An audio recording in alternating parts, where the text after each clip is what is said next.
There's a motion to reject the offer of resignation by Speaker Alan Cayetano, and it was seconded. It's an ordinary motion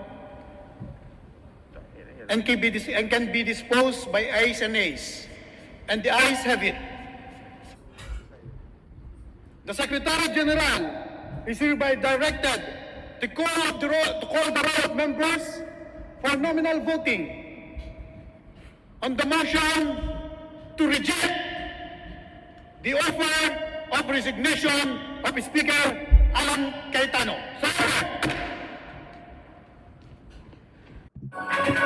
Welcome to Philbrit Channel.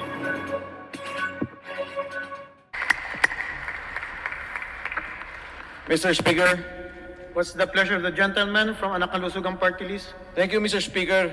Apologies to the Honorable Speaker Alan Cayetano. Pasensya na po, Speaker Alan, but I object to your offer of resignation. Naintindihan ko na may nakikita kayong bad faith batay doon sa inyong speech, Mr. Speaker, na sinasabi ninyo supposedly ang announcement ay manggagaling sa inyo, sa inyong opisina ngayong araw. Pero tama din po kayo dahil sa kagabi pa lamang, marami na po mga nagpo-post ukol po doon sa pagsasabi na nagkaroon na ho ng palitan at ito daw po ay direktiba ng ating Pangulo. Pangalawa, Mr. Speaker, I would just like to remind you, with all due respect, that you are not an appointee of this Congress. Inelect po kayo ng 266, 266 na mga kasama natin, labas po. So umigit kumulang 300 kasama dito sa Kongreso. So the responsibility, Mr. Speaker, is not just to the President. May responsibilidad po kayo sa mga kasamahan ninyong bumoto at nakisama sa liderato dito sa ating Kongreso. Pangalawa, Mr. Speaker, I hate to say this, you said that you are indispensable and that this Congress can function with a co-pilot. I'm sorry, Mr. Speaker. Yung napagkaisa niyong dati with your gentleman's agreement, iba po ang sirkumstansya at kalagayan natin sa ngayon. Sa ngayon po, ang ating bansa, ang ating Kongreso, ay nasa isang barko na dumadaan sa ilalim ng bagyo. We have not passed the storm. We are still traversing the ocean. Marami pa ho tayong problemang kinakaharap. Marami pa ho tayong problema na dapat sagutin para sa ating ekonomiya, mga sagutin pangkalusugan na kailangan natin gawin. And as you have mentioned, I did not campaign for you. At that time, I was with candidate Martin Romualdez. But throughout the months, na-navigate niyo po ang Kongreso sa pagdaan natin sa COVID. Bayanihan Part 1. Yung pong pagpapaayos natin sa Social Amelioration Program, ginawa din po natin yan. Yung ABS-CBN, andito po si Congressman Marcoleta. Napakahirap na ibalanse ang mga programa at problemang pambansa at ang mga pangangailangan sa pagharap sa pandemya ng COVID na hinarap natin at patuloy na hinaharap. So I'm sorry, Mr. Speaker, sa gitna ng bagyong to, dapat po bang pinapalitan ang iyong kapitan na isinagawa niya ang pagsasaayos na paglakbay ng ating Kongreso at ng ating bayan? Mr. Speaker, Speaker Alan Cayetano, marami pa tayong haharapin. Marami pa tayong problema na dapat ayusin. And so with that, I move to reject the offer of resignation of Speaker Alan Cayetano. I so move, Mr. Speaker. Mr. Speaker, Mr. Speaker, Mr. Pleasure. Honorable Jonathan Alvarado. maraming salamat Mr. Speaker. Kagaya po ni Congressman Mike Defensor, ako po ay pumapangalawa sa kanyang motion ng objection sa panukala ni Speaker Cayetano na bakantehin ang posisyon bilang Speaker. There's a motion to reject his offer of resignation, and there's a second to the motion. Any objection? Mr. Speaker, may I remind our colleagues, those who want a change of leadership should object now. Because if not, this motion is also in support of the leadership of Speaker Alan Cayetano. There is a motion to reject the offer of resignation of Speaker Alan Cayetano and duly seconded. Those who are in favor to reject the motion, the motion to reject the resignation of Speaker Alan Cayetano, please say aye. Aye. Those who are against, please say nay. The ayes have it. The plenary decided to reject the offer of resignation of Speaker Alan Cayetano. Mr. Speaker, What's the pleasure of the gentleman from Kalusugan Party List? to provide Defensor. Thank you, Mr. Speaker. With the indulgence of my colleagues, to provide a clear outcome on the rejection of the members of the Honorable Speaker's offer of resignation, I move to call for nominal voting. The motion to reject the offer of the Honorable Speaker to resign from his position. I so move, Mr. Speaker. There is a motion to call for nominal voting. And Mr. Speaker. Mr. Speaker, parliamentary inquiry. what's the parliamentary inquiry? Thank you, Mr. Speaker. Mr. Speaker, the chair has ruled and has asked the members of Congress whether there was any objection on the motion being pushed by Congressman Defensor. And there was no objection that was recorded.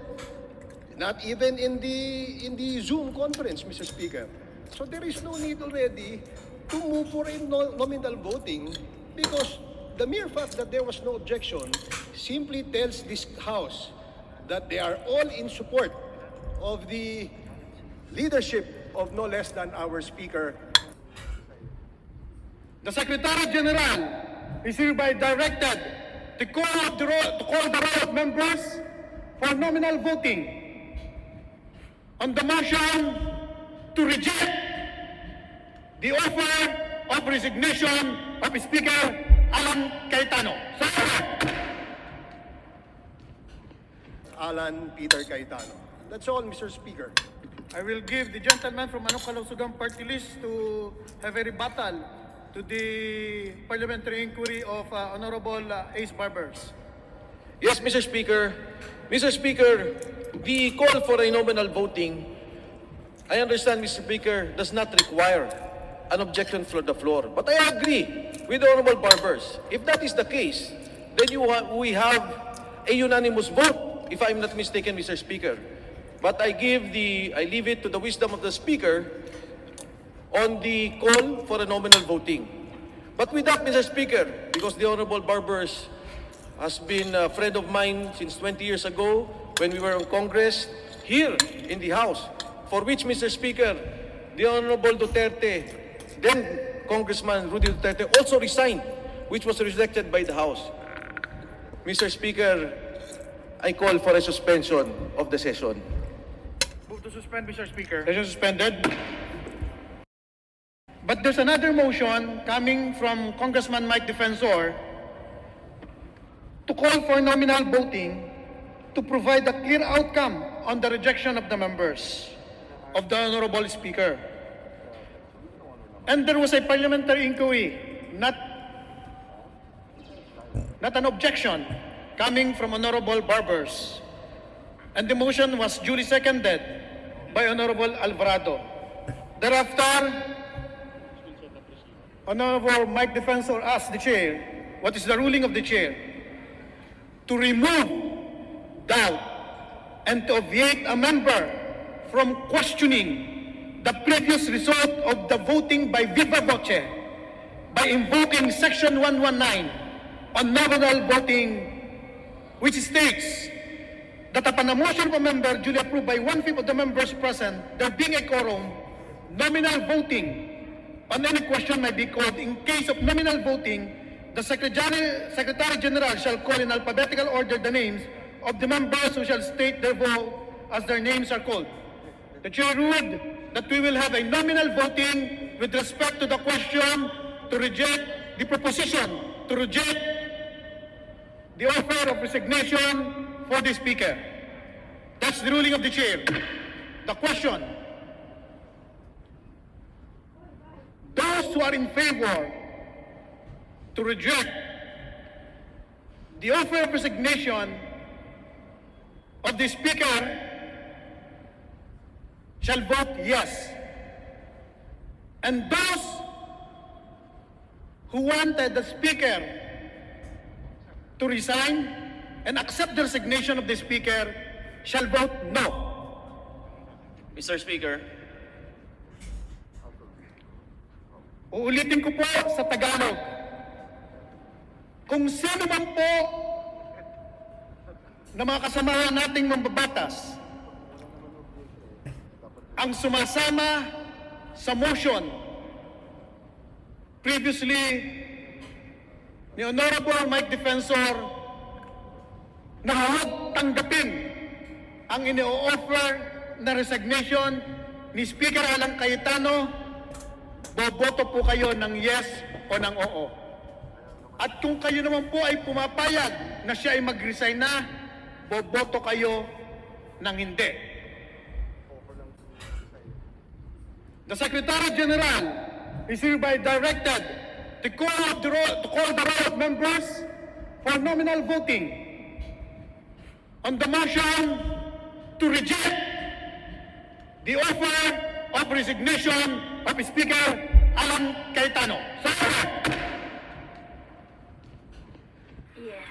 Hey guys, if you like this video, don't forget to like, comment, and subscribe.